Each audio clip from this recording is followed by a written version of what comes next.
सृष्टि के पालनकर्ता भगवान विष्णु संसार की रक्षा के लिए प्रत्येक युग में अलग अलग रूपों में पृथ्वी पर अवतरित होते हैं। मुख्य रूप से भगवान विष्णु के 10 अवतार बताए गए हैं, जिन्हें दशावतार भी कहते हैं। भगवान विष्णु के इन मुख्य 10 अवतारों के अलावा अंशावतार, आवेशावतार आदि को मिलाकर 14 अन्य अवतार भी बताए गए हैं। इस प्रकार भगवान विष्णु के कुल 24 अवतार बताए जाते हैं, पर हम यहाँ भगवान विष्णु के मत्स्य अवतार की कथा की चर्चा करेंगे। मत्स्य अवतार। सतयुग के आरंभ में सत्यव्रत नाम से एक विख्यात राजर्षि हुए।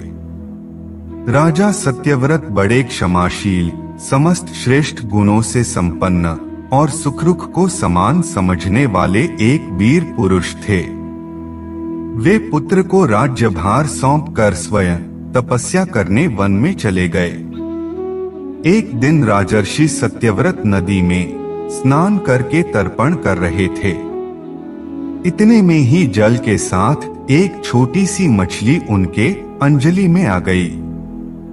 राजा ने जल के साथ ही उसे फिर से नदी में डाल दिया। तब उस मछली ने बड़ी करुणा के साथ राजा से कहा, राजन, मेरी रक्षा कीजिए। आप जानते ही हैं कि जल में रहने वाले बड़े जीव अपने से छोटे जीवों को खा जाते हैं, फिर आप मुझे इस जल में क्यों छोड़ रहे हैं? राजा सत्यव्रत ने उस मछली की अत्यंत दीनतापूर्ण वाणी सुनकर उसे अपने कमंडल में रख लिया और आश्रम ले आए। एक ही रात में वह मछली इतनी बढ़ गई कि कमंडल में उसके रहने के लिए स्थान ही नहीं बचा। तब वह राजा से बोली, राजन, अब तो कमंडल में मेरा निर्वाह नहीं हो सकता, आप मेरे लिए कोई बड़ा सा स्थान प्राप्त कीजिए। तब राजर्षि सत्यव्रत ने उस मछली को कमंडल से निकालकर एक पानी के मटके में रख दिया, पर 2 घड़ी में ही वह वहां भी बढ़कर 3 हाथ की हो गई। फिर उसने राजा से कहा, राजन, यह मटका भी अब मेरे लिए पर्याप्त नहीं है, आप मुझे सुखपूर्वक रहने के लिए कोई दूसरा बड़ा सा स्थान दीजिए। राजा सत्यव्रत ने उस मछली को वहां से उठाकर एक बड़े सरोवर में डाल दिया, पर कुछ ही समय में उस मछली ने उस सरोवर के जल को भी घेर लिया। तब हारकर राजा ने उसे समुद्र में डाल दिया। समुद्र में छोड़ने जाते समय उस लीला मत्स्य ने कहा, राजन, समुद्र में बहुत से विशालकाय प्राणी रहते हैं, वे मुझे निगल जाएंगे, आप मुझे समुद्र में मत डालिए। मत्स्य रूपधारी भगवान की बात सुनकर राजा सत्यव्रत की बुद्धि भ्रमित हो गई। तब उन्होंने पूछा, मुझे मत्स्य रूप से मोहित करने वाले आप कौन हैं? आपने कुछ ही दिनों में अपने आकार से एक विशाल सरोवर को आच्छादित कर लिया। ऐसा पराक्रमी जीव मैंने आज तक न देखा है, न ही सुना है। निश्चय ही आप साक्षात सर्वशक्तिमान सर्वव्यापी श्रीहरि हैं। हे पुरुष श्रेष्ठ, आपको नमस्कार है। कृपा करके यह बताएं कि आपने यह मत्स्य रूप किस उद्देश्य से धारण किया है। राजा के इस प्रकार पूछने पर मत्स्य भगवान बोले, शत्रुसूदन, आज से 7वें दिन तीनों लोग प्रलय समुद्र में निमग्न हो जाएंगे। उस समय प्रलय काल की जलराशि में त्रिलोक के डूब जाने पर मेरी प्रेरणा से तुम्हारे पास एक विशाल नौका आएगी। तब तुम समस्त औषधियों, छोटे बड़े सभी प्रकार के बीजों और प्राणियों के सूक्ष्म शरीरों को लेकर सप्तर्षियों के साथ उस बड़ी नाव पर चढ़ जाना और निश्चिंत होकर उस जल में विचरण करना। उस समय प्रकाश नहीं रहेगा, केवल ऋषियों के दिव्य तेज का ही सहारा रहेगा। जब झंझावात के प्रचंड वेग से नाव डगमगाने लगेगी, उस समय मैं इसी रूप में तुम्हारे पास आऊंगा।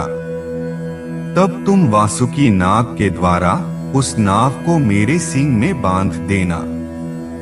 इस प्रकार जब तक ब्रह्मा जी की रात रहेगी, तब तक मैं उस नाव को प्रलय सागर में खींचता हुआ विचरण करूंगा।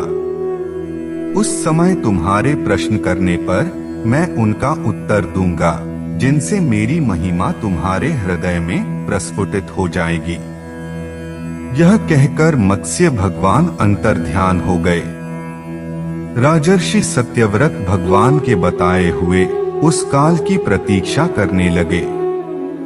जब प्रलय का समय नजदीक आ गया, तब सत्यव्रत अपने आश्रम के समीप आसन बिछाकर भगवान श्रीहरि के ध्यान में निमग्न हो गए।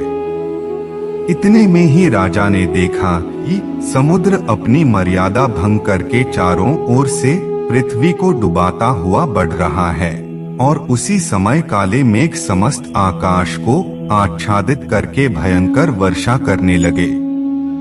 तब उन्होंने भगवान के आदेश का ध्यान किया, और तभी कहीं से एक बड़ी सी नाव उनके सामने आकर रुक गई। फिर राजा औषधि, बीज और प्राणियों के सूक्ष्म शरीरों को लेकर सप्तर्षियों के साथ उस नाव पर सवार हो गए। तब सप्तर्षियों ने प्रसन्न होकर कहा, राजन, केशव का ध्यान कीजिए, वे ही हम लोगों की इस संकट से रक्षा करेंगे। इसके बाद राजा के ध्यान करते ही श्रीहरि मत्स्य रूप धारण करके उस प्रलय के जल में प्रकट हो गए। उनका शरीर स्वर्ण के समान देदीप्यमान तथा अत्यंत विशाल था। उनके एक सींग भी था। राजा ने पूर्वकथनानुसार उस नाव को वासुकी नाग के द्वारा मत्स्य भगवान के सींग में बांध दिया और स्वयं प्रसन्न होकर भगवान की स्तुति करने लगे। राजा सत्यव्रत के स्तुति करने के बाद मत्स्य रूपधारी पुरुषोत्तम भगवान ने प्रलय जल में विहार करते हुए उन्हें तत्वज्ञान का उपदेश किया, जो मत्स्य पुराण नाम से प्रसिद्ध है। प्रलय के अंत में भगवान ने हयग्रीव नामक असुर को मारकर उससे वेद छीन लिए और ब्रह्मा जी को दे दिए। भगवान की कृपा से राजा सत्यव्रत ज्ञान विज्ञान से संपन्न होकर इस कल्प में वैवस्वत मनु हुए। उम्मीद है हमारे द्वारा बताई गई जानकारी आपको पसंद आई हो। मिलते हैं अगले वीडियो में, तब तक के लिए ओम नमो भगवते वासुदेवाय नमः।